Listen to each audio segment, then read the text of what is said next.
What's good, y'all? Welcome to another episode of Buzz Boys.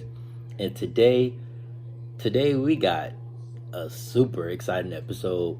The Hornets just whooped the Spurs ass. I'm talking about whoop their ass the whole time. Up 21 points at one point in the first quarter, 44-23. Like, pass the sticks. Y'all done. 21, you feel me? 21 skunk. Get the fuck off the court. The Spurs cut to like 15, took a little timeout. We pushed it back up to like 18. Then they ended up cutting it to 8. Not gonna lie, I was like a little like, ah, shit. But this is a great game. Like, look at just the ball movement was just insane. We're third in the NBA in assists. The Spurs are second in assists. So it was just good ball movement. But ours was better because we was hitting them threes, man. We was hitting them threes, man. And I mean, we shot 53% from three. We went 18 for 34 on threes. Like, we shot 53% on threes, bro. Like, you feel me? When that happens, you're gonna lose. You're gonna lose, bro. That shit just is what it is. Like, that shit was crazy. Gordon Hayward, monster game, 41 points in 3 quarters. Gordon Hayward had 41 points in 29 minutes, bro. Like, I show love with Gordon Hayward. And he had a 40-point game last year. He had his first 30-point game within the last week. So it's like, Gordon's kind of starting to get that, hey, everybody's out. I need to step up. And that's what the fuck we want to see, bro. You know what I'm saying? People ain't going to be calling for this nigga to get traded when he's doing shit like this. If he would have been doing shit like this, and now obviously nobody's going to average 40 or whatever, but it's like for you not to even have your first 30-point game until your third or fourth game out, with people out for COVID, then you finally, oh shit, let me step up, So I'm glad that he had an amazing game. And, it just kind of shows, like, all right, he can still be that guy from time to time. And he looked good tonight, man. 15 for 19. He's still, 5 rebounds, hitting the boards. Only had 1 turnover, plus 35. He was a plus 35. And not far behind him was Miles Bridges, a plus 32. He had 19. He almost had a triple-double. He had 19, 8, and 8. He only played 33 minutes. And I'm glad those guys didn't have to play a lot of minutes tonight because recently they've been having to play like 40-plus minutes. When T-Row came back, they didn't really play that. I'm not going to say they didn't play that much. They didn't play as much. They didn't have to play 40 minutes and shit like that. I'm sorry, my computer keeps sending me these fucking stupid notifications. But, yeah, it's just great to see because the ball movement was insane. It led to so many open threes, bro. It was beautiful. And the Spurs just couldn't stop that shit. And it's crazy because, like, Borrego came from Popovich's coach's tree. So, he kind of took a couple of Spurs identity and a couple Spurs things and, brought it over to the Hornets, and it's worked out beautifully. I mean, even with the G League development, that's kind of a Spurs thing where, Borrego took that, integrated it here with the Swarm, and, guys like Jalen McDaniels, who had 15 points tonight. Welcome back, Jalen. Glad to have you back. He had 15 points tonight, 10 rebounds. Like, bro. And this is why I've been such a Jalen stan for the last 3 years, because he's a 6'10 guy who can shoot the fucking three. And he still is good on the glass. So it's like, I've been just wanting badly for Jalen to get his chance. It happened last year. He capitalized, took advantage, and this year he's doing his thing, man. And I was just glad to see him back. I'm not gonna lie, none of the players that were out with COVID really seemed to look too different. Even Terry the other night, he looked like himself. So I'm glad to see that it didn't impact him that bad. Jalen and Plumlee, I was interested to see because they got assigned to the Greensboro Swarm for conditioning. Right now, Ish Smith and LaMelo are assigned. And I was going to do an episode on LaMelo's assignment, but I ended up getting too busy. I didn't have time. LaMelo has officially been assigned to the Greensboro Swarm, even though we already kind of knew that he was with the Greensboro Swarm. They accidentally posted a picture and deleted that shit. He was in the background chilling.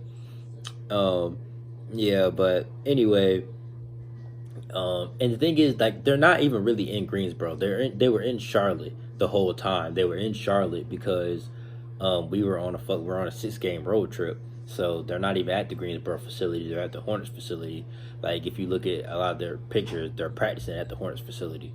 Um, but yeah, man, everybody played so fucking good tonight. Career high for Cody Martin. Shout out to Cody. And like, it seemed like I'm saying that almost every video. Career high for Cody, career high for Cody, or tying his career high, like, because his career high was only, I think, 17 or 18. So he's had 19 twice. He gets 21 tonight, 8 for 13, 4 for 4 from three. And, I don't know about tonight because he did kind of shoot poorly in that last game. He shot like 25%. He was 1 for 4. But tonight he's 4 for 4. At one point, before the last game, Cody Martin was number 1 in the NBA in 3-point percentage, bro, at like 52% or 53%. So him going 4 for 4 tonight should definitely get him back up. But it's like him becoming a knockdown spot up shooter, bro, has been amazing for us, bro. Because he has that defense, but now he has that scoring ability. And that's what he was lacking. It was like he was a one-way player, developing into a legitimate two-way player in the NBA is hard. So he had that defense already. He was just lacking that scoring ability. And really, he was lacking the confidence. Now he has the confidence. He doesn't hesitate to shoot. He shoots. He doesn't hesitate to drive to the rim. He will try to dunk on you. He tried to tonight. It got blocked. But you don't think he'll do that shit again? Of course he will. So that's that confidence factor. And I mean, like I said, Miles Bridges played amazing. He almost had a triple-double. Plumlee, bum. But anyway, Plumlee, bum. 5 points, 6 rebounds, 4 assists, -11. He's the only person that had a negative outside of Terry Rozier. He had -12. He had 13 points, 5 assists. He was 5 for 12 from the field. I don't know. I guess it was for defensive reason why he was a -12. But yeah, man, Plumlee -11 in 22 minutes. Plumlee, he'll literally be right there in the post and just do dumb shit instead of just dunking the fucking ball. He does, instead of doing these fucking hook shots. He does these fucking hook shots and shit and just dunk the ball. And sometimes it's like he'll be wide open, but he, trying to pass out for a 3. Bro, just dunk the ball. And then when other times, when there is somebody wide open for a 3, he'll do a fucking contested hook shot or whatever the fuck instead of passing the ball. It's like his IQ, his decision making is terrible. Like, bro. Anyway, Oubre, he didn't have that good of a night tonight, and he only played 16 minutes. And this is why I'm glad Borrego pulled Oubre, because Oubre started off poorly the other night. And when Oubre starts off poorly, he's going to have a bad night, bro. If Oubre starts out 1 for 5, 2 for 6, or like, what I'm saying? What was he from 3? Oubre is 1 for 4 from 3. Pull him, bro. Because once Oubre starts off cold, he's cold. If Oubre starts out 2 for 2, 3 for 3, he's going for 30. But if he starts out cold, he's just one of those players where he's done, bro. It's like that 2K badge where you got that microwave. Like, when you're hot, you're hot. But if you're not shooting well, bro, you're having a terrible night, bro. You're going to be cold. It's just what it is. He's just one of those guys, bro. So it's like, if his 3-point shot's not falling, bro, get him the fuck out the game, because he still shoots with confidence, whether he's cold or not. So that's the thing where it's like, he doesn't necessarily, if you leave him in there, he's going to keep jacking. So he's 1 for 4 from 3. He's going to make that shit 1 for 6 if you don't bench him. Like, that's just what it is, bro. I watched Oubre go 2 for 10 before. He's going to keep shooting that 3. You know what I mean? So, like, you got to get him out of way. You got to get him out of his own harm's way. But PJ also played well, man. 12 points. He had 9 rebounds. We had a lot of guys that could have had double-doubles and triple-doubles tonight that were just a couple of rebounds or assists away from being double-double or triple-double. So it was just an amazing game, bro. Like, bro, you have Cody Martin, 21 points, 8 rebounds. Like, he almost had a double double. PJ Washington, 12 points, 9 rebounds. McDaniels, 15 points, 10 rebounds. Miles Bridges, 19, 8 and 8. Like, you feel me? You got guys that's like hitting the glass, they're passing. Miles Bridges, our leading assist guy tonight with 8. Like, he played a beautiful all around game. Beautiful all around game, man. Like, and the Spurs, they fought, bro. I had to give the Spurs props because they fought their way back into that game to cut it to 8. But the Hornets did what the fuck they had to do. They stepped on their neck and they put the game away, which is something I was so glad to see. Like, don't make that shit a game, bro. Don't let them get that shit down to 3 or 2. No, we just beat their ass, bro. And we did that shit. We whooped their ass. We whooped their ass, bro. 131 to 115. We also have to stop giving up 115 points a game. Like, we literally give up the most points in the whole NBA. And this is not going to help those stats. But us having 131, we score the most in the NBA. We lead the NBA in scoring, but we lead the NBA in points given up. So it's like, but like I said, man, beautiful game. It was just so amazing. Like, I'm watching it right now. Hayward is just cooking them. But everybody was cooking them. It was amazing. It was just amazing. This is one of the best games I've seen us play in a long time. You got the live from PJ to Miles. We were playing outside inside out. It was just amazing. Like, bro, Borrego had us ready, man.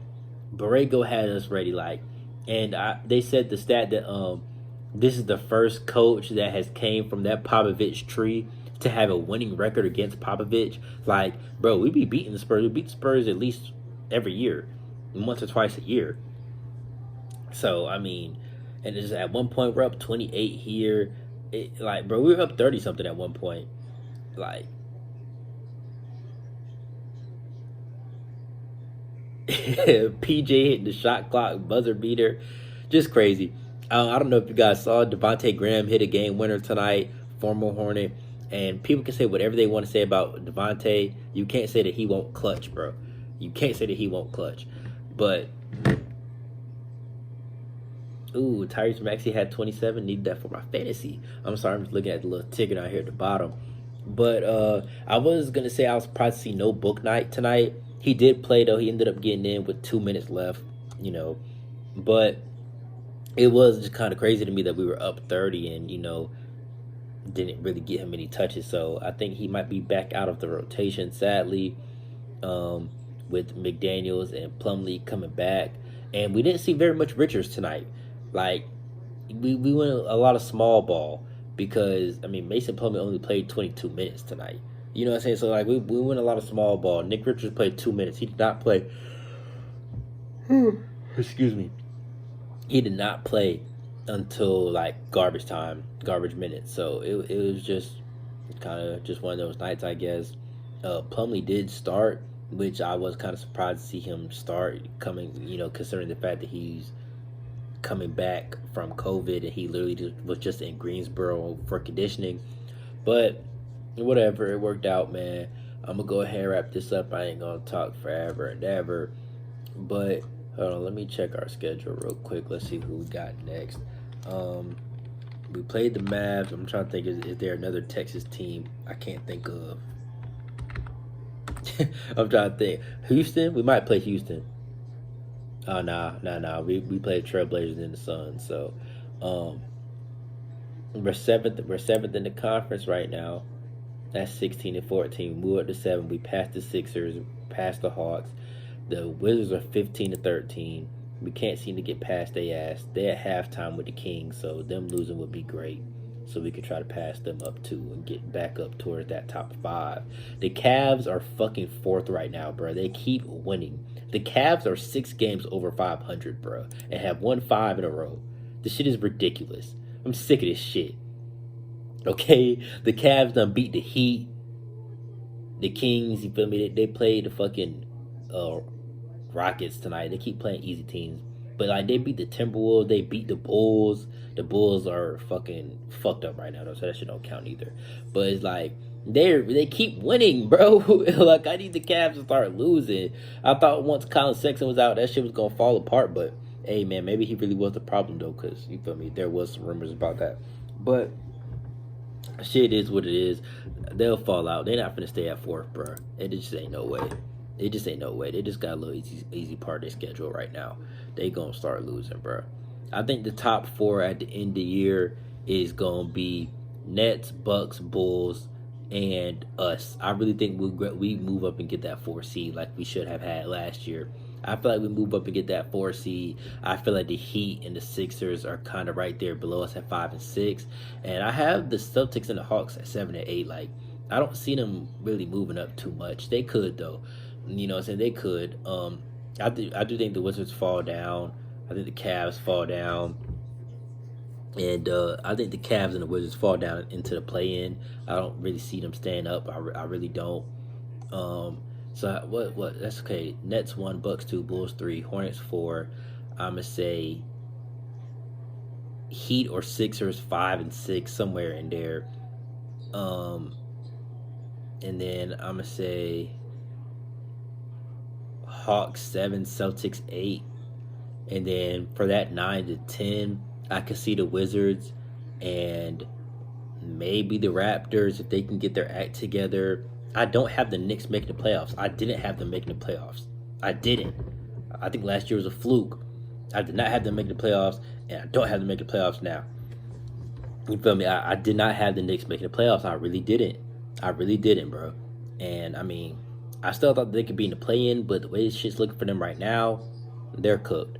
Let's see what their schedule looks like. They got the Warriors coming up. They gonna get a little gimme against the Rockets. Then they play the Celtics, the Pistons. Okay, for me, the next 2 out of their 3 is the fucking Rockets and Pistons. So they're gonna get a couple wins right there. But they got the Celtics, Wizards, the Hawks, the Timberwolves, the Pistons again. They keep for me the Thunder. So yeah, they're gonna grab a couple wins here in December because they're playing the fucking Pistons, the Thunder, and the Rockets several times. But Raptors, Pacers, Celtics, Spurs, Mavs, Knicks, Hornets. Yeah, the Knicks are gonna get fucked up and they're gonna be done before the All-Star break. They're gonna be done. I think so. Anyway. But things are looking up for the Hornets, man. After this tough road trip, we're good, bro. I think they said like after we get off this 6-game road trip, we're gonna have played 22 away games and only 12 home games. So that just lets you know, like, we're almost on the road twice as much, bro. It's crazy. So after January, well, after December, really, we're gonna have plenty of home games and we're gonna be beating people asses, bro. Like, once we get through this little December patch, bro, and look, for me, Mavs, Spurs, Trailblazers. This was the little easy part of the road trip. Then we have the Suns, Jazz, Nuggets. That's gonna be the tough part of the road trip. If we can beat the Trailblazers on Friday, and really, out of these 6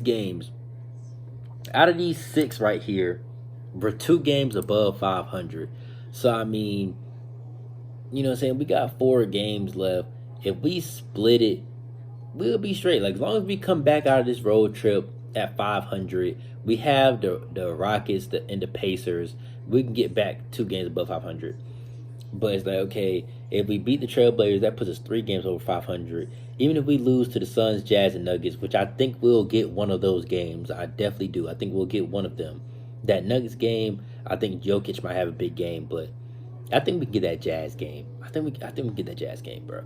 So I think we can get that Suns game too. You feel me? I think we can get that Suns game, especially if we're hot. If we beat the Spurs and the Trailblazers, you know what I'm saying? If we beat the Spurs and the Trailblazers, and LaMelo should be back Friday against the Trailblazers. I think that Trailblazers game, that's when we should see LaMelo back. So we're back at full strength.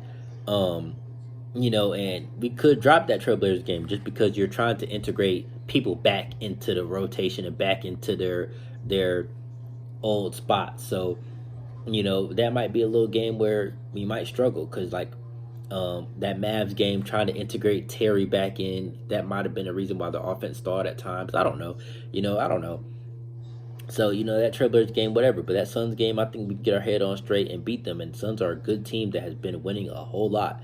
So that's going to be a real good test for us. These facing these Western Conference teams are going to be good tests for us to see where we're at in the NBA for real. Um, yeah, so the way I look at it, man, if you can come out this road trip 500, like I said, you beat the Trailblazers. Um, that gets you 3 games above 500. You could lose all three and still be straight. So really, we just need one more win out of this next 4 games, and I think we're good. Now, obviously, I think we do get more than one because I really could see us. I see us beating the Trailblazers. I really do. I think we already beat them one time this year, did we not? Didn't we play Trailblazers already? Yeah, we played Trailblazers, and Damian Lillard played like shit. So we already beat them once. So I have us beating the Trailblazers again, and then I really have us probably getting that Jazz game. The Nuggets game, maybe, possibly, if nobody helps Jokic, but I could definitely see us beating the Trailblazers, and I could see either any of those games we get, really, because we're a competitive team, bro. So it's just a no telling. You can never count us out, bro. But like I literally said, bro, as long as we get one and we can come back home 500, I don't care what happens. You know what I'm saying? Rockets, Pacers. We play the Suns again at home. I'm probably going to go to that game January 2nd. I'm probably going to go to that Suns game. Then what is that January 2nd? What day is that? January 2nd. What day is that? Thursday the 23rd, Monday the 27th, Wednesday the 29th, Thursday the 30th, Friday 31st, Saturday the 1st. So Sunday, oh yeah, it's on a Sunday too. Yeah, I'm probably going to go to that Suns game for sure. Then we got the Wizards, the Pistons, we got the Bucks twice. That's kind of tough. They're both going to be at home. We're going to play the Bucks twice at home back to back. 76ers, Magic, Knicks, Thunder. Like, we got little gimme games there. We just got to kind of survive this little December road trip and make it back home, and we'll be all right, man. But I'm going to get on out of here, bro. I done had to say everything I wanted to say. We had a great game. But I'm interested to see really what transpires after this, because this could be one of those things where it's like, this could really help us move Gordon Hayward. And I had some clown on Twitter. He keeps talking about some stop saying stuff like this. I don't even follow him. He doesn't follow me. I don't know why the fuck he keeps commenting. Every time I say something about Gordon Hayward, he pops up saying some shit. I'm like, bro, are you his cousin or some shit? Because there's some people whose family just search up their players' names all day and just defend them on social media all day. There's a couple of Panthers family members that literally do that. They just look up their fucking significant other or cousin or whoever they are to them, look them up and just argue with the fans all day that talk shit about them. And like, I respect it, but at the same time, it's like, bro, it's public opinion, and your family member plays for our team. We can critique him. Okay, this is what it is. Especially if you don't even follow me, bro. Get off my shit. I said Gordon Hayward's trade stock is at an all-time high. He stopped with this. Man, look. Gordon had a 40-point game. Hey, look, this is what we need to be marketed to teams. Like, look, he can help y'all. He can help y'all. Man, trade his ass, man. Get his ass up out of there, bro. No cap. You feel me? No cap, bro. Trade his ass, man. Like, for real. He had a good game tonight, bro, but it's like, I'm still sick of seeing them low post turn around to all that bullshit, bro. I don't give a fuck. Trade his ass. This is what you need to be trying to showcase right now. Hey, look, he just had a big game. I felt the same way last year when PJ Washington had 44 against the Kings. Hey, look, trade his ass right now. And we should have, bro. I mean, what is PJ? An average role player for us off the bench. He had 44 points last year. We should have been on the phone trying to trade his ass. You feel me? For real. Like, you have to capitalize when a player's at their peak. You feel me? The way Gordon Hayward been playing this season, bro, we're going to move that contract? No. But when, Gordon Hayward goes for 40 in 3 quarters and we blow the Spurs out by fucking 20, 30, that's something that we can show the teams. Like, hey, you want this guy. You know what I'm saying? And it's not nothing personal against Gordon. It's just, look, this one little flash in the pan, we can't ignore what's been going on this whole season. I'm glad he had this game tonight, and I wish him the best, but we still need a fucking center. So, you know what I'm saying? Like, I mean, yes, Gordon Hayward has 40 tonight. Kelly Oubre's had 30, 32, 35 several times off the bench. He could do what Gordon did tonight at the end of the day. It just is what it is. Like, we need a fucking center, bro. Plumlee's a loser. So look, man. We gotta do what the fuck we gotta do, man. I hope teams are looking at Gordon Hayward now and saying, "Hey, maybe we could use him." Seriously. But I'm gonna get on out of here, man. I'm gonna catch you on the next one. Peace.